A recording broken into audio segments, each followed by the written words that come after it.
மேற்கு வங்கத்தில் எதிர்பாராத மிகப்பெரிய அரசியல் பூகம்பம் நடக்க போகுதா? மம்தா பானர்ஜிக்கு எதிர்பாராத சறுக்கல். ஸ்கெட்ச் போட்டு தூக்கிய மோடி.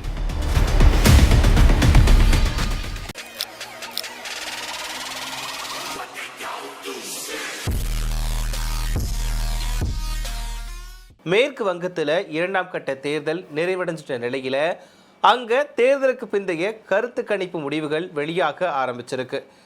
இதுவரைக்கும் வெளியான சர்வேக்களை வச்சு பார்க்கும்போது மேற்கு வங்கத்தில் மிகப்பெரிய ஒரு அரசியல் பூகம்பம் ஏற்படுவது போலவே தெரியுதுன்னு சொல்லலாம். மம்தாவோட 15 ஆண்டுகால ஆட்சி முடிவுக்கு வரலாம் அப்படின்னே பல்வேறு சர்வேக்களுமே சொல்லுது. மேற்கு வங்க தேர்தல் களம் இப்போ இந்திய அரசியலோட உச்சக்கட்ட பரபரப்பா மாறி இருக்கு. 2014ஆம் ஆண்டு முதல் மம்தா பானர்ஜியோட கோட்டையை தகர்க்க முயற்சி செஞ்சுட்டு வரக்கூடிய பாஜகவுக்கு இது வாழ்வா இல்லனா சாவா போராட்டமா உருவெடுத்திருக்கு. 15 ஆண்டுகால திரிணாமுல் ஆட்சியை வீழ்த்தி மேற்கு வங்கத்தை கைப்பற்ற பாஜக தன்னோட முழு பலத்தையுமே உபயோகப்படுத்தி இருக்கு. மேற்கு வங்கத்தில் 294 தொகுதிகளுக்குமே தேர்தல் நிறைவடைஞ்சிட்ட நிலையில அடுத்த முதல்வர் யார் அப்படிங்கிறதுல ரொம்பவே சஸ்பென்ஸ் நீடிக்குது. இதுவரைக்கும் வெளியான எக்ஸிட் போல் முடிவுகள் 2 துருவங்களாக பிரிஞ்சு கிடப்பதுதான் இந்த தேர்தலோட மிகப்பெரிய சுவாரஸ்யம். இருந்தாலும் பெரும்பாலான சர்வேக்கள் பாஜகவுக்கு சாதகமாகவே முடிவுகளை சொல்லுது. பாஜகவோட சாதகமான 4 கணிப்புகளும் மம்தா பானர்ஜிக்கு சாதகமாக 2 கணிப்புகளுமே வெளியாகி இருக்கு. இதுவரைக்கும் வெளியான எக்ஸிட் போல்களில் 4 முன்னணி எக்ஸிட் போல்கள் பாஜக இந்த முறை மம்தா பானர்ஜி கிட்ட இருந்து கோட்டையை தகர்த்து 146 175 இடங்கள் வரைக்குமே பிடிச்சு ஆட்சி அமைக்கும் அப்படின்னு தெரிவிக்குது. இதுக்கு நேர் எதிர்மாறா பீப்புள்ஸ் பல்ஸ் அது என்ன சொல்றாங்கன்னா 177 187 இடங்களையும், ஜன்மத் போல்ஸ் 195 205 இடங்களையும் மம்தாவுக்கு வழங்கி அவங்க 4வது முறையா அரியணை ஏறுவாங்க அப்படின்னு கணிச்சிருக்காங்க. பாஜகவை பொறுத்த வரைக்கும் மேற்கு வங்கத்தில் அவங்களோட வளர்ச்சி பயங்கர வேகமா அமைஞ்சுது. 2016 வெறும் 3 இடங்கள்ல மட்டுமே வென்றிருந்த பாஜக 2021 77 இடங்களை பிடிச்சு 38.1% வாக்கு சதவிகிதத்தோட பிரதான எதிர்கட்சியா உருவெடுத்துச்சு. இந்த டைம் மேற்கு வங்கத்தை கண்டிப்பா கைப்பற்றியே தீரணும் அப்படிங்கிறதுல பாஜக உறுதியாவே இருந்தாங்க. இதன் காரணமா பிரதமர் மோடி, அமித்ஷா அப்படின்னு நிறைய பேர் மேற்கு வங்கத்துல தீவிர பிரச்சாரத்துல குதிச்சாங்க. குறிப்பா பிரதமர் மோடி மட்டுமே 20க்கும் மேற்பட்ட பேரணிகளை நடத்தியதோடு உள்ளூர் மக்கள் கூட சேர்ந்து தொடர்ந்து கலந்துரையாடினார். உள்துறை அமைச்சர் அமித்ஷா 15 நாட்கள் அங்கேயே முகாமிட்டு தேர்தல் பணிகளை மும்முரமாக கவனிச்சார். ஊழல் புகார்கள், வேலையின்மை அப்படின்னு அது மட்டும் இல்லாமல் பெண்களோட பாதுகாப்பு இது எல்லாத்தையுமே முன்வச்சு பாஜக வழக்கம் போல தீவிர பிரச்சாரத்தை மேற்கொண்டாங்க. இந்த தேர்தலில் சிறப்பு தீவிர திருத்தம், அதாவது எஸ்ஐஆர் மிகப்பெரிய தாக்கத்தை ஏற்படுத்தி இருக்கும் அப்படின்னு எதிர்பார்க்கப்படுது. எஸ்ஐஆர் நடவடிக்கையில வாக்காளர் பட்டியலிருந்து சுமார் 91 லட்சம் பேர்கள் நீக்கப்பட்டிருக்கு.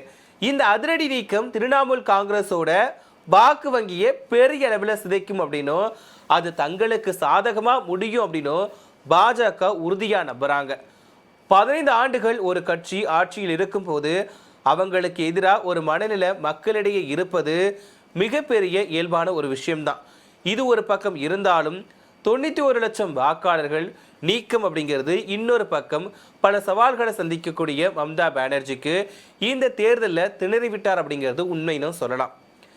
அந்த 4 சர்வேக்கள் கணித்தது மாதிரி மேற்கு வங்கத்தில் பாஜக ஆட்சியை பிடிச்சா அது மிகப்பெரிய ஒரு அரசியல் பூகம்பமாகவே இருக்கும். இப்படி பாஜக மேற்கு வங்கத்தை எப்படியாச்சும் கைப்பற்றணும் அப்படிங்கிற ஒரு தீவிர நடவடிக்கையில இறங்கியிருக்காங்க. இவன் தேர்தலுக்கு பிந்தைய கருத்து கணிப்புகளின் அடிப்படையில பாஜக மேற்கு வங்கத்தில் ஆட்சி அமைக்க போறாங்க அப்படின்ற மாதிரி தான் தகவல் வெளியாகி இருக்கு. கிட்டத்தட்ட 4 ரிசல்ட் அவங்களுக்கு சாதகமாக வந்திருக்கு. 2 மட்டும்தான் மம்தா பானர்ஜிக்கு சாதகமாக வந்திருக்கு. ஸோ மே 4ஆம் தேதி தான் இது எந்த அளவுக்கு உண்மை, வழக்கம் போல மம்தா பானர்ஜி தான் ஆட்சியை கைப்பற்ற போறாங்களா இல்லைனா பாஜக விட்ட இடத்த பிடிக்க போறாங்களா அப்படிங்கிறது பொறுத்திருந்து தான் பார்க்கணும். அதே நேரத்தில் நம்மளுடைய தமிழகத்தை பொறுத்த வரைக்குமே மேற்கு வங்கத்தை எப்படி கைப்பற்றணும்னு பாஜக ஒரு பக்கம் தீவிரம் காட்டிட்டு வராங்களோ அதே மாதிரி தான் நம்மளுடைய தமிழகத்தையுமே கைப்பற்றணும் அப்படிங்கிறதுல பாஜக உறுதியாக இருக்காங்க. இதுக்காக பிரதமர் மோடியுமே தமிழகத்தில் நிறைய டைம் பிரச்சாரம் பண்ணாரு, ரோட் ஷோ போனாரு, இந்த மாதிரி வேலைகளில் ஈடுபட்டு இருக்காங்க. குறிப்பாக மேற்கு வங்கத்தை எப்படி கைப்பற்றணும் அப்படிங்கிற ஒரு உள்ளுணர்வு இருக்குதோ அதே மாதிரி தான் தமிழகத்தை நாம் ஆண்டே தீரணும் அப்படின்னு பாஜக ஒரு முனைப்போடு இருக்காங்க. அவங்களால தனித்து போட்டியிட முடியாமல் அதிமுக கூட கூட்டணி வச்சிருக்காங்க. பட் இவங்களுக்கு தமிழகம் எந்த அளவுக்கு கை கொடுக்குமா அப்படிங்கிறது ஒரு கேள்விக்குறி தான். இருந்தாலும் தமிழகத்தை கைப்பற்றியே தீர்வோம் அப்படிங்கிறதுல தான் பாஜக இருக்காங்க. ஸோ இந்த டைம் அதிமுக கூட கூட்டணி வச்சிருக்காங்க. இப்போ மேற்கு வங்கத்தில் மட்டும்தான் அந்த கருத்து கணிப்பு முடிவுகள் வந்திருக்கான்னு கேட்டால் அதுவும் இல்லை. 5 மாநிலங்களுக்குமே யார் ஆட்சி அமைக்க போறாங்க அப்படின்ற மாதிரி கருத்து கணிப்பு முடிவுகள் சொல்லியிருக்காங்க. இதில் நம்மளுடைய தமிழகத்தை பொறுத்த வரைக்கும் திமுக தான் மறுபடியுமே ஆட்சி அமைப்பாங்க அப்படின்ற மாதிரி தான் தகவல் வெளியாகி இருக்கு. ஏன்னா நிறைய சர்வே அப்படிதான் சொல்லியிருக்காங்க, திமுக தான் ஆட்சி அமைக்கும் அப்படின்ற மாதிரி சொல்லியிருக்காங்க. ஆனால் திமுக பொறுத்த வரைக்கும் 200 தொகுதிகளுக்கு மேலே வின் பண்ணி தனி பெரும்பான்மையோட ஆட்சி அமைப்போம் அப்படின்ற ஒரு நம்பிக்கையை தான் இருந்தாங்க. பட் ஆனால் இவங்களுக்கு ஒரு 148லேருந்து ஒரு 160 வரைக்கும் தான் கிடைக்குது அப்படின்ற மாதிரி தான் சர்வேக்கள் சொல்லுது. ஒரு சிலது 180 வரைக்கும் கிடைக்கிறதுக்கான வாய்ப்புகள் இருக்குது அப்படின்னு சொல்லியிருக்காங்க. பட் இருந்தாலும் திமுக தான் ஆட்சி அமைக்கும் அப்படின்ற மாதிரி இந்த சர்வேக்கள் சொல்கிறாங்க. ஸோ இதே மாதிரி பார்த்தீங்கன்னா திமுக மட்டும்தான் வின் பண்ணும் அப்படின்னு சொன்னாங்கன்னா அது கிடையாது. ஒரு சில சர்வேக்கள் அதிமுக தான் வின் பண்ணுவாங்க அப்படின்ற மாதிரி சொல்லியிருக்காங்க. இன்னும் ஒரு சிலர் தமிழக வெற்றி கழகம் தான் வின் பண்ணுவாங்க அப்படின்ற மாதிரி சொல்லியிருக்காங்க. ஸோ இதனால இந்த தமிழக தேர்தல் களம் ஒரு குழப்பத்தில் இருக்குன்னு சொல்லலாம். ஏன்னா எப்போதுமே ஒரு எக்ஸிட் போல் அப்படிங்கிறது ஒரு வெளியாச்சுன்னா நம்மளால் கணிச்சிட முடியும், இவங்க தான் வருவாங்க, இவங்களுக்கு இத்தனை தொகுதியிலிருந்து இத்தனை தொகுதிகள் வரைக்கும் கிடைக்கிறதுக்கு வாய்ப்புகள் இருக்குது அப்படின்னு ஒரு அசம்ஷனுக்கு நம்ம வந்துடும்.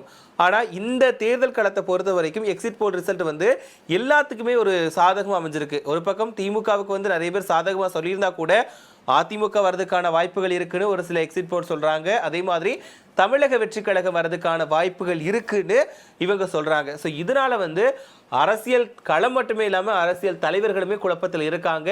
ஸோ மே 4ஆம் தேதி தான் இதுக்கான ரிசல்ட் தெரிய வரும். அன்னைக்கு வரைக்கும் நமக்கு பரபரப்பாக இருந்து தான் இருக்க போகிறோம். மே 4ஆம் தேதி தான் உச்சக்கட்ட தீர்ப்பு என்ன, அதாவது மக்களோட தீர்ப்பு என்ன அப்படிங்கிறது தெரிய வந்துடும். ஸோ அது வரைக்கும் பொறுத்திருக்க வேண்டியது அவசியம்தான். ஸோ இதில் நாம் தமிழர் கட்சி அவங்களோட பங்களிப்பு என்னவா இருக்க போகுது, அந்த மாற்றம் என்னவா இருக்க போகுது அப்படிங்கிறது ஒரு கேள்விக்குறியாக தான் இருக்குது. ஸோ இவங்க ஒரு இடங்கள்லையாவது வின் பண்ணுவாங்களா அப்படிங்கிறது தான் எல்லாரோட எதிர்பார்ப்புமாக இருக்குது. அதே நேரத்தில் புது வரவான தமிழக வெற்றி கழகம் இவங்க எத்தனை தொகுதிகளை கைப்பற்ற போகிறாங்க, விஜய் 2 தொகுதிகள்லையும் வின் பண்ணுவாரா அப்படிங்கிறது தான் எல்லாரோட ஒரு எதிர்பார்ப்பாக இருக்குது. பார்க்கலாம், ஒருத்தர் தான் பார்க்கணும். கண்டிப்பாக மே 4ஆம் தேதி இப்போ நம்ம அசம்ஷனில் என்ன வேணாலும் சொல்லிடலாம், இவங்க ஆட்சி அமைப்பாங்க அவங்க ஆட்சி அமைப்பாங்க அப்படின்னு சொல்லிடலாம்.